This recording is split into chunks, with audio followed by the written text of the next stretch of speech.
जिल्ह्यात पीओपीच्या गणेश मूर्तींच्या विक्रीवर बंदी घालण्यात आली आहे असे जिल्हाधिकारी मोहम्मद रोशन यांनी सांगितले।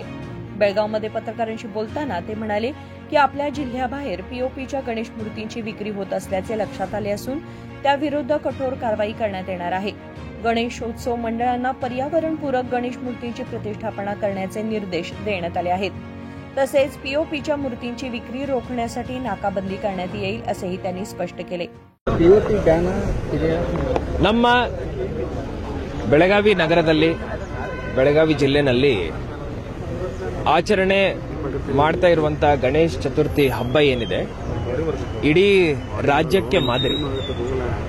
ಸರಿಸುಮಾರು 1300 ಗಣೇಶ ಐಡಲ್ಗಳು ನಮ್ಮ ನಗರದಲ್ಲೇ ಅಷ್ಟೇ ಸಂಖ್ಯೆಯಲ್ಲಿ ಇತರ ತಾಲೂಕುಗಳಲ್ಲಿ ಸೇರಿ 2500 ಗಣೇಶ್ ಐಡಲ್ಸ್ ನಾವು ಪಂಡಳದಿಂದ ತಂದು ವಿಸರ್ಜನೆ ಮಾಡ್ತೀವಿ। ಇಷ್ಟು ದೊಡ್ಡ ಮಟ್ಟದ ಗಣೇಶ ಚತುರ್ಥಿ ಆಚರಣೆ ಇಡೀ ರಾಜ್ಯದಲ್ಲಿ ಬಹುಶಃ ಎಲ್ಲಿನೂ ಆಗಲ್ಲ। ಆ ರೀತಿಯ ಸಂದರ್ಭ ಇದ್ದಾಗ ಎಲ್ಲ ಮಹಾಮಂಡಳಿಗಳ ಜೊತೆ ನಾವು ಇವತ್ತೊಂದು ಮೀಟಿಂಗ್ ನಡೆಸಿದ್ದೀವಿ। ಪೊಲೀಸ್ ಕಮಿಷನರ್ ಅವರು, ಕಾರ್ಪೊರೇಷನ್ ಕಮಿಷನರ್ ಅವರು ಎಲ್ಲರೂ ನನ್ನ ಜೊತೆ ಕೂತ್ಕೊಂಡು ಹೆಸ್ಕಾಂ ಅಧಿಕಾರಿಗಳು, ಫಾರೆಸ್ಟ್ ಡಿಪಾರ್ಟ್ಮೆಂಟ್ ಮತ್ತೆ ರೆವೆನ್ಯೂ ಡಿಪಾರ್ಟ್ಮೆಂಟ್ ಅವರು ಎಲ್ಲರೂ ಸೇರಿ ಇವತ್ತು ಮೀಟಿಂಗ್ ಮಾಡಿದ್ವಿ। ಮಹಾಮಂಡಳಿಯ ಪದಾಧಿಕಾರಿಗಳು ಸಲಹೆಗಳನ್ನು ಕೊಟ್ಟಿದ್ದಾರೆ। ಹಿಂದಿನ ವರ್ಷ ಬಹಳ ಅಚ್ಚುಕಟ್ಟಾಗಿ ಕೆಲಸ ಮಾಡಿದಿರಂತ ನಮಗೆ ಶ್ಲಾಘನೆಯನ್ನು ಹೇಳಿದ್ದಾರೆ। ಈ ಸಲಹೆಗಳು ಏನು ಕೊಟ್ಟಿದ್ದಾರೆ ಅದನ್ನು ನಾವು ಸ್ವೀಕಾರ ಮಾಡಿದ್ವಿ।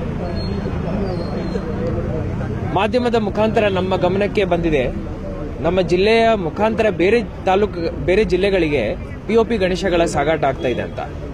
ಇದರ ಬಗ್ಗೆ ನಾನು ನಮ್ಮ ಎಸ್ಪಿ ರವರ ಜೊತೆ, ಸಿಪಿ ರವರ ಜೊತೆನೂ ಮಾತುಕತೆ ನಡೆಸಿದೆ।